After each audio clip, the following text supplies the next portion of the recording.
Bonjour à tous et bienvenue sur la chaîne Esquisse Miniature où dans cette vidéo je vais vous expliquer comment moi j'imprime en 3D en hiver.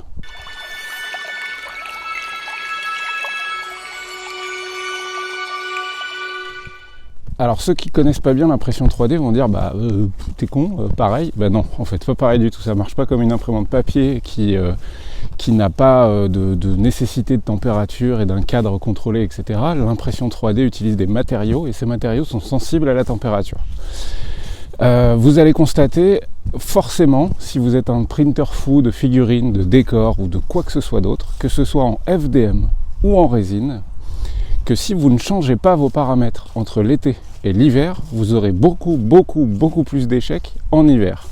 Et c'est normal, c'est parfaitement normal. Pourquoi ? Parce que je vous l'ai expliqué, il y a des critères importants à respecter. Ce que je vous propose, c'est qu'on commence par parler du plus complexe, à savoir les imprimantes 3D FDM, donc à dépôt de filaments plastiques, PLA, qui n'est pas vraiment du plastique, mais vous avez compris. Et puis on va ensuite continuer sur les imprimantes 3D résine, qui elles aussi ont quelques critères de température, mais sont quand même globalement moins sensibles au froid. Tous ces conseils ne s'adressent pas aux gens qui ont leur imprimante 3D dans une zone contrôlée. Ce que j'appelle zone contrôlée, c'est pas le bon terme, mais encore une fois, vous avez compris, c'est une pièce de votre maison qui est chauffée normalement, votre bureau, le salon, une chambre, peu importe, la pièce dans laquelle est entreposée l'imprimante, il se trouve que c'est une pièce qui est chauffée comme les autres pièces de la baraque, ou à peu près pareil, et que globalement, dans cette pièce, il fait au moins 17 degrés, en gros, au moins 17 degrés, parce que ce soit en résine ou en FDM, sous les 17 degrés, vous n'aurez pas de problème d'impression.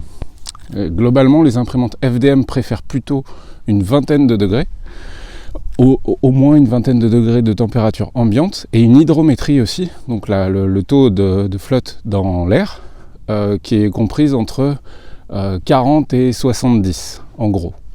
Si vous avez ça dans votre pièce, c'est pas un problème. Normalement, vous pourrez utiliser les réglages natifs de votre imprimante FDM ou résine sur les réglages indiqués sur la matière que vous utilisez, et normalement vous n'aurez pas de soucis. Mais vu que l'hiver approche, les températures baissent, et du coup cette vidéo s'adresse surtout aux gens qui entreposent leur imprimante 3D dans une pièce qu'ils ne chauffent pas. C'est mon cas. Par exemple, moi, alors déjà j'ai beaucoup trop d'imprimantes 3D, pour les mettre dans la maison, et du coup elles sont en partie dans le garage, en partie dans la grange, en partie dans le bureau. Il se trouve qu'en hiver, pour économiser de l'énergie, puisque la meilleure énergie c'est celle qu'on ne dépense pas, en fait mon bureau je le déplace. L'hiver, le bureau il est dans le salon, il est près de la cheminée, et le bureau je le clôture et j'ai pas besoin de chauffer le bureau. Je ne le chauffe pas d'ailleurs, le bureau est pas chauffé du tout. Mais du coup, quand les températures extérieures descendent à 0 degré, voire moins, la nuit, dans le bureau, il fait entre 5 et 10 degrés. Allez, au pire des cas, il fait 5 degrés, quoi. Ce qui est quand même très froid. Et du coup, là, les imprimantes, elles galèrent comme c'est pas permis. Donc, soit je les déplace, si j'ai vraiment besoin de faire des prints, et c'est ce que je fais. Pour mon imprimante résine et une imprimante FDM, en fait, je les déplace dans le salon temporairement en hiver. Et puis les autres, elles ne tournent pas en hiver, tout simplement. Donc j'imprime moins en quantité, beaucoup moins en quantité, mais au moins je peux continuer à imprimer. Mais parce que j'ai entre guillemets la chance d'avoir la place aussi pour poser ces imprimantes, ce qui n'est pas le cas de tout le monde. Donc, qu'est-ce que je disais ? Je disais que cette vidéo s'adresse donc aux gens qui entreposent leur imprimante dans le garage, dans une pièce vraiment pas chauffée, pas contrôlée en température. Et d'ailleurs, je me permets d'intervenir, c'est pas un conseil, c'est juste une remarque, c'est que ne chauffez pas votre garage, ne chauffez pas une pièce où vous ne vivez pas. On est dans une ère où il faut essayer d'économiser au maximum les différentes énergies qu'on utilise.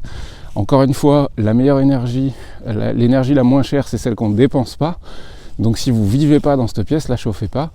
Et soit vous remettez vos prints à plus tard, soit vous déplacez temporairement l'imprimante dans une pièce que vous chauffez. Mais ne chauffez pas une pièce exprès pour vos imprimantes 3D. Je trouve que c'est un peu gros. Donc je disais, imprimante 3D FDM dans une zone non contrôlée, et globalement, si vous passez sous les 10 degrés, vous n'y arriverez pas, ou vous allez vraiment galérer. Alors, moi j'y arrive à force de tests et de tests et de tests parce que aussi j'imprime beaucoup, je connais bien mes machines et je connais bien les matériaux que j'utilise parce que j'utilise maintenant quasiment tout le temps le même PLA. Donc je sais comment il réagit et puis j'ai plein de machines différentes, je sais comment adapter à chaque machine. Si vous en avez qu'une chez vous, vous devriez du coup réussir aussi à savoir comment réussir à imprimer dans des températures très froides.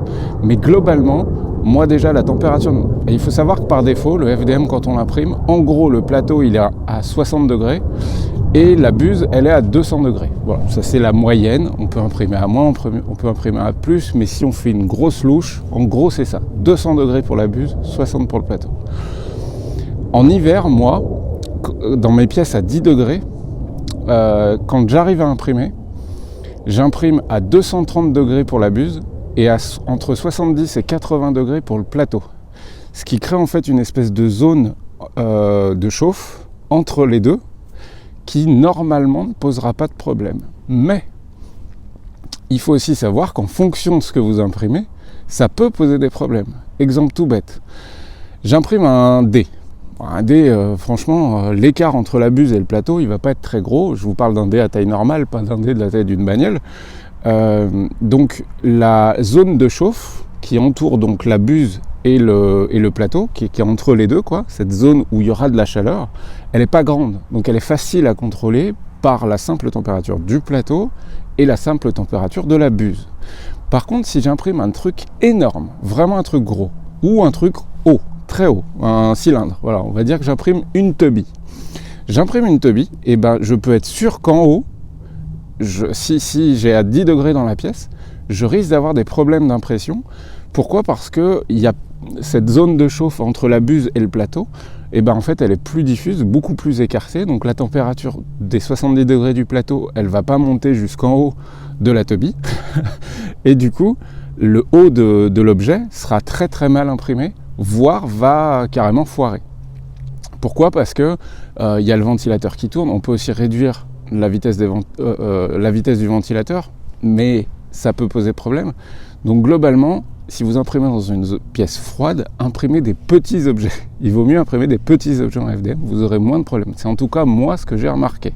Ensuite, concernant les gros objets, donc qui vont prendre quasiment les 4 coins du plateau, quasiment, hein, ça peut être un cercle, mais vous avez compris, une grande pièce sur tout le plateau, et bien là vous aurez le même problème sur les extrémités et sur la hauteur. Pourquoi ? Parce que le froid de l'extérieur va plus facilement taper sur les parois externes de l'objet, et vu que le plateau chauffe normalement, je dis bien normalement, de manière homogène sur tout le plateau, au centre vous n'aurez pas de problème en toute logique, puisque la chaleur est diffusée à partir du centre et sur tout l'extérieur, et du coup ça crée une colonne, et au centre de cette colonne il fait encore chaud. Par contre sur les extérieurs vous pouvez avoir du wrapping, donc du décollement, le fameux décollement de plateau. Pourquoi ? Parce qu'il va y avoir un choc thermique entre le froid extérieur de la pièce et la température à laquelle doit être imprimé le filament. Donc concernant les FDM, en hiver, soit vous imprimez beaucoup plus chaud et de préférence des petits objets. Donc typiquement en été, sur un plateau de 40 par 40 ou de 30 par 30, on va dire 30 par 30, par exemple la Sidewinder, que ce soit la X1 ou la X2 ou la Wanao D12, la 300, en été ou printemps, automne, enfin en gros dans les périodes où la température oscille entre plus 15 degrés et je sais pas combien, j'arrive à imprimer presque 80 socles de figurines sur un plateau. Non, un peu moins, 70 socles sur un plateau. Ils sont tous à plat, les uns à côté des autres, et du coup j'ai plein de socles d'un coup, mon réglage Z il est nickel, j'ai pas de décollement sur les côtés et j'ai pas de choc thermique. Par contre, en hiver, si je fais la même chose, je peux être sûr que je vais avoir un foirage plateau complet, parce qu'en fait les zones extérieures, elles vont foirer à cause du choc thermique que je viens de vous expliquer, et du coup elles vont se décoller, du coup elles risquent de rester accrochées à la buse, et du coup elles vont venir taper dans celle du centre, et au final j'aurai un gros caca de PLA, ce qui arrive régulièrement, si je ne surveille pas le print. Donc en hiver, plutôt que d'imprimer 70 socles d'un coup, je vais en imprimer 8 ou 12, centrés sur le plateau, à 230, Alors 230, des fois c'est 220, ça dépend si je change de PLA ou pas, mais globalement, moi en hiver j'imprime à 230 degrés. Du PLA, hein, je sais que c'est bizarre et choquant, mais au moins j'y arrive, quoi. Et le plateau, il est à 70, voire 75 degrés. Et là, j'ai pas de problème parce que j'en ai mis moins, donc j'ai moins de zone extérieure avec des chocs thermiques, et du coup, j'ai mon print qui marche.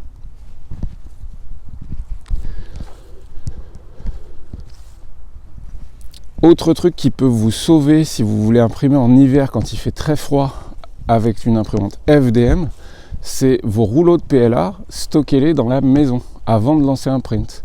Alors si c'est un print très long, encore une fois, vous aurez des soucis parce qu'il va avoir le temps de refroidir même sur sa bobine. Par contre, si c'est des prints courts, le filament, si vous le stockez dans votre baraque qui est à 19, 20, 21, peu importe comment vous le chauffez chez vous, il aura moins de temps de refroidir, parce qu'il faut savoir que sous les 15 degrés, le PLA, le filament, vous pouvez presque pas le tordre, il casse. Sous les 10-5 degrés, vous pouvez pas du tout le tordre, il casse tout de suite. Et ça peut poser des soucis, ça dépend en fonction de si vous êtes en direct drive ou avec un Bowden. Avec un Bowden, vous aurez moins ce problème. Par contre, en direct drive, si vous avez parfois un décalage, un angle assez violent entre votre bobine et le direct drive, le filament il va tourner, et il se peut qu'il casse tellement il fait froid dans la pièce. Pourquoi ? Parce que souvent le support à bobine il est très haut sur l'imprimante ou à gauche, bref, il est déporté à une zone où il fait froid et votre filament il est froid, et du coup il peut arriver qu'il casse avant même de rentrer dans le Bowden ou dans l'extrudeur. Et ça c'est emmerdant parce que si vous n'avez pas de détecteur de fin de filament, alors le pire c'est que s'il casse avant le détecteur de filament, ça va parce que votre imprimante elle va dire hop, il n'y a plus de filament, et elle appelle Jean-Pierre, et Jean-Pierre il vient et il remarque qu'il faut changer le filament.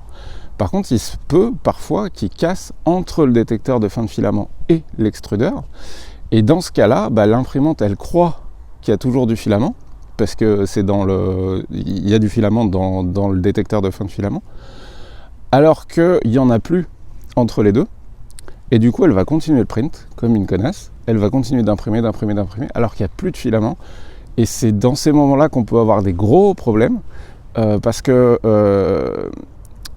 le moment où, entre l'extrudeur et la buse, le moment où le filament descend, il y a une zone juste là qui fait qu'elle va continuer de pousser le filament, mais il y a un moment où les roues crantées de l'extrudeur n'attrapent plus le filament et où il reste stocké du coup dans le corps de chauffe. Et dans le corps de chauffe, si ça monte à 230 sans être poussé vers le bas, ça va brûler en fait, ça va surchauffer, ça va noircir, ça va boucher votre buse, et là il faudra tout nettoyer avec chalumeau et tout le bordel, et ça c'est très chiant à faire, et voilà. Donc vigilance sur la casse du filament, et voilà.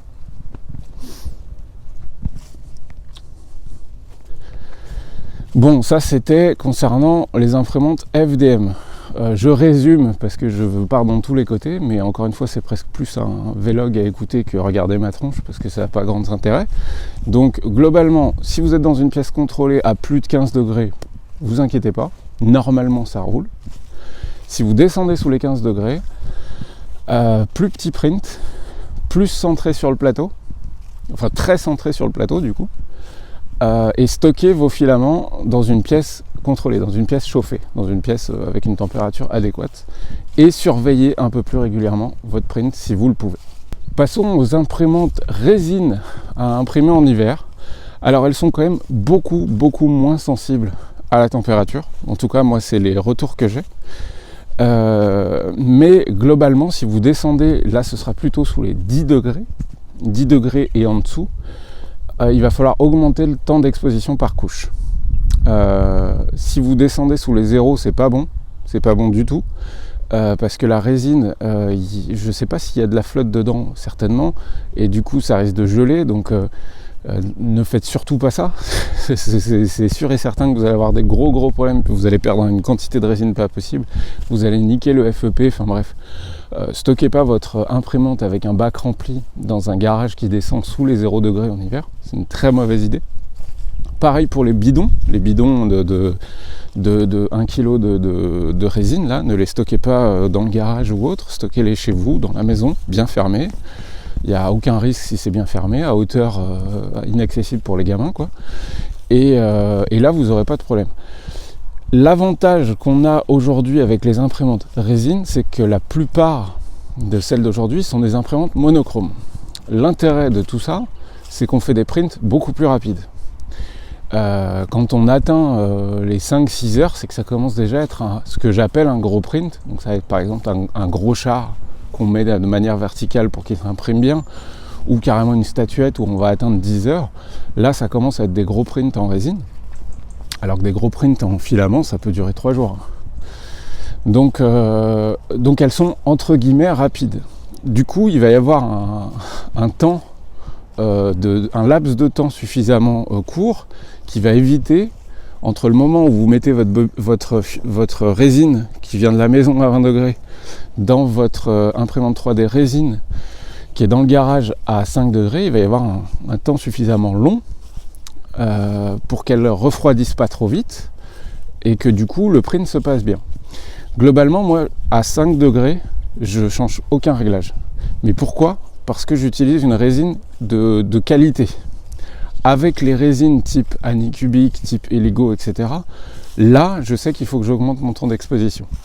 C'est des résines qui sont moins chères, beaucoup moins chères, et qui du coup demandent des réglages un peu plus précis, qui ont moins de tolérance à l'étirement, etc., qui vont être beaucoup plus cassantes, et qui vont polymériser légèrement moins vite s'il fait froid. Donc s'il fait froid, et ben c'est pas compliqué. Moi je sais que sur résine Eligo Anycubic, celle à 20 ou 30 balles le kilo, mon temps d'exposition, je l'augmente de 2 secondes.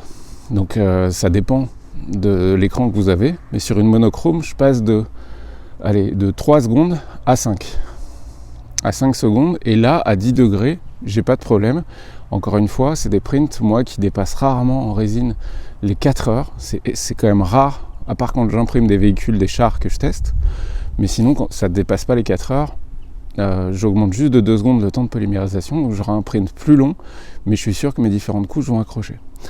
J'ai remarqué qu'en résine Amera Labs, donc la TGM7, celle qui est à 100 balles, presque 100 euros le kilo, j'ai remarqué que j'ai fait des tests d'impression de cette résine, alors que dans mon bureau actuellement il fait 7 degrés la nuit, sans changer les réglages, j'ai aucun problème de décollement. Donc est-ce que le fait qu'elle soit plus visqueuse, donc peut-être plus longue à geler ou à refroidir, ça doit avoir une incidence. Je les ai contactés à ce propos pour leur demander s'ils avaient des conseils concernant l'impression en hiver. J'attends leur réponse, je vous tiendrai au courant.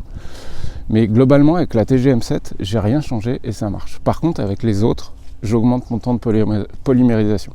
Et je vais terminer par les micro-zones contrôlées, que des termes à la con, où le principe, là, ça va être de créer une zone chauffée autour de l'imprimante. Et ça, c'est valable aussi bien pour l'imprimante 3D FDM que l'imprimante 3D résine, où le concept, ça va être de la mettre dans un caisson. Il y a pas mal de gens qui font ça. Donc c'est un caisson, parfois, mais il est même carrément isolé, dans lequel il y a l'imprimante 3D et dans laquelle il y a un chauffage. Souvent, il y en a qui utilisent des chauffages de terrarium. Donc vous savez, ces aquariums pour les lézards, pour un mec qui ne connaît rien comme moi. Donc c'est des petits chauffages qui vont se déclencher que quand la température descend sous X, avec un petit ventilo qui diffuse de la chaleur pour être sûr de maintenir une température adéquate. Ça me semble pas déconnant. Si vous n'avez pas d'autre moyen de stocker votre imprimante ailleurs en hiver, ça peut être une bonne idée. Je n'ai pas trouvé de caisson tout prêt que les gens peuvent acheter comme ça en direct et c'est bon, je mets mon imprimante dedans. D'ailleurs, je pense qu'il y a un marché pour ça, un marché pour un caisson qui marche sur toutes les imprimantes, en fonction de leur taille à la limite, les petites, les grosses et les moyennes, par exemple, quoi. Mais il y a plein de gens qui fabriquent le leur. Globalement, c'est pas compliqué du tout. Vous pouvez regarder sur le net, il y a plein de tutos de comment faire un caisson. Il y en a qui font ça avec des petites tables Ikea, les pas chères, là, des plaques de plexi sur les côtés. Alors par contre, si vous faites ça, et que le but c'est pas d'isoler du bruit ou de s'assurer qu'il n'y ait pas de chats qui viennent dessus, si le but c'est la température, faites ça avec des matériaux adéquats, donc avec des matériaux isolants qui vont garder la température à l'intérieur en fait, tout simplement. Donc ça c'est plutôt pour les FDM. Et pour les résines, il y en a qui rajoutent, parce que l'avantage des résines c'est qu'elles sont déjà enfermées dans un bac. Elles ont déjà leur cage autour d'elles, qui est une cage anti-UV, en fait l'espèce de boîte qu'on rajoute dessus pour la plupart. Et du coup cette zone elle peut être contrôlée. D'ailleurs, je trouve ça étonnant que les fabricants ne nous aient pas proposé un petit truc qu'on peut rajouter dedans, qui serait connecté à la carte mère, ou voire même natif dans la machine, qui fait qu'il contrôle la température intérieure à l'intérieur de la machine résine, et que si jamais la température est trop basse, plutôt que de fabriquer de la chaleur avec une thermistance propre à ça, il ne fait que renvoyer la chaleur qui circule à l'intérieur du boîtier où il y a la carte mère et tout le bordel. Histoire de réutiliser cette énergie en fait. Donc voilà, donc les imprimantes résine, elles ont ce caisson contrôlé dans lequel on peut contrôler facilement, et il y en a pas mal qui percent ce caisson, donc avec une scie cloche, ils font un petit trou et ils mettent ce petit chauffage, comme je vous ai expliqué, de terrarium, avec une petite canalisation d'arrivée d'air, et du coup ils envoient de l'air chaud dès que le détecteur qui est placé dans le caisson détecte une température inférieure à X. C'est l'idée, pas con. Après c'est beaucoup de bordel pour quelqu'un qui est chez lui dans son appart, et voilà, moi je trouve que c'est... Mais globalement, comme je vous l'ai dit, encore une fois, l'immense majorité d'entre vous, vous avez normalement une ou deux imprimantes, à part les gros dingos qu'on a plein, à titre amateur j'entends, vous avez normalement une ou deux imprimantes, et il est fort probable qu'elles soient stockées dans une pièce à peu près contrôlée. Mais je tenais à apporter voilà, toutes ces petites précisions pour tous ceux qui, comme moi, vivent en pleine campagne et qui stockent leurs imprimantes dans des zones froides, mais aussi peut-être même, bien qu'à mon avis ils l'ont compris parce qu'ils sont très intelligents, aux différentes factories qui se montent là de partout, où ils impriment pour vendre, et où du coup, et ça c'est le dernier point que j'aborde, et ben selon moi, leur prix, leur marge, elle diminue de manière extrêmement importante en hiver, contrairement à l'été. Pourquoi ? Parce qu'il faut prendre en compte le chauffage qui devient un outil réellement nécessaire à la fabrication des pièces, chose qui n'est pas le cas en hiver. Et peut-être que voilà, avec le coût de l'énergie qui ne fait que monter, et ben voilà, je pense que c'était un sujet à aborder avec vous, avec les passionnés qui ont des imprimantes chez eux, mais aussi avec ceux qui les stockent ailleurs, etc. Donc merci d'avoir regardé cette vidéo. Comme je vous l'ai dit, c'était une vidéo plus à écouter qu'à regarder, parce qu'en dehors de ma tronche, j'ai essayé d'incruster quelques schémas, mais vu que je pars en freestyle comme d'habitude, et ben c'est pas simple. J'ai le petit chat qui m'embête, viens là Minou. Hop là. Donc voilà, je vous montre son trou de balle, super. Monte ta tête un peu, voilà. Donc je vous présente Robinet. C'est le chat de la maison, voilà. Donc sur ce, je vous souhaite à tous de passer un bon hiver, d'avoir des prints réussis en hiver, c'est ce que je vous souhaite à tous. Moi, comme je vous dis, à force de diminuer les prints et surtout d'avoir déplacé mes imprimantes dans une zone contrôlée, j'ai pas de problème. Et puis voilà, faites de bons prints et on se retrouve très vite pour des nouvelles vidéos. Ciao ciao!